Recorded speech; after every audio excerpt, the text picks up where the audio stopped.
ಆರ್ಬಿನೈನ್ ನ್ಯೂಸ್ಗೆ ಸ್ವಾಗತ. ನಾನು ನಿಮ್ಮ ರೂಪ. ಗಡಿ ಗ್ರಾಮದಲ್ಲಿ ಕೃಷಿಯ ಖುಷಿಯಲ್ಲಿ ಪ್ರಗತಿಪರ ರೈತನ ಬದುಕು ಹಸನು. ಚೇಳೂರು ತಾಲೂಕಿನ ನಾರೆಮದ್ದೇಪಲ್ಲಿ ಗ್ರಾಮ ಪಂಚಾಯಿತಿ ವ್ಯಾಪ್ತಿಯಲ್ಲಿ ಬರುವ ದೊಡ್ಡಿವಾರಪಲ್ಲಿ ಗ್ರಾಮದ ಬಳಿ ಮಾಲೀಕ ಪ್ರಕಾಶ್ ಎನ್ ಎಂಬುವವರ ಜಮೀನಿನಲ್ಲಿ ರೈತ ಈರಪ್ಪರವರು 5 ಎಕರೆ ಜಮೀನಿನಲ್ಲಿ ಬೆಳೆದಿರುವ ಟೊಮ್ಯಾಟೊ ಬಂಪರ್ ಲಾಭವನ್ನು ತಂದುಕೊಡುವ ನಿರೀಕ್ಷೆಯಲ್ಲಿ ಇದ್ದಾರೆ. ನೀರಿನ ಆತಂಕ ದೂರ ಮಾಡಿದ ಕೃಷಿ ಹೊಂಡ ಮಾಲೀಕ ಪ್ರಕಾಶ್ ಎನ್ ರವರು ಸ್ವಂತವಾಗಿ 2 ಕೊಳವೆ ಬಾವಿಗಳನ್ನು ಕೊರೆಸಿದ್ದು ತಮ್ಮ 5 ಎಕರೆ ಜಮೀನಿನಲ್ಲಿ ಬೆಳೆಯುತ್ತಿರುವ ಬೆಳೆಗಳಿಗೆ ಕೆಲವೊಮ್ಮೆ ಬರ ಪರಿಸ್ಥಿತಿ ತಲೆದೂರಿದಾಗ ಬೆಳೆ ಬಾರದೆ ಬಂಡವಾಳವು ಕೈಗೆಟುಕುತ್ತಿರಲಿಲ್ಲ. ಕೃಷಿ ಹೊಂಡ ನಿರ್ಮಾಣವಾದ ನಂತರ ಇಳುವರಿ ಹೆಚ್ಚಿದೆ.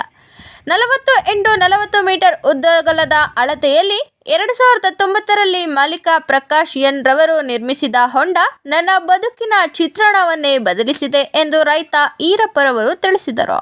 ಒಂದೇ ಬೆಳೆ ನೆಚ್ಚಿಕೊಂಡು ಕುಳಿತರೆ ಕೃಷಿ ಕಾಯಕದಲ್ಲಿ ಲಾಭ ಕಷ್ಟ, ಸಮಗ್ರ ಬೇಸಾಯ ಮಾಡಿದರೆ ಒಂದಿಲ್ಲೊಂದು ಬೆಳೆ ಕೈ ಹಿಡಿಯುತ್ತದೆ.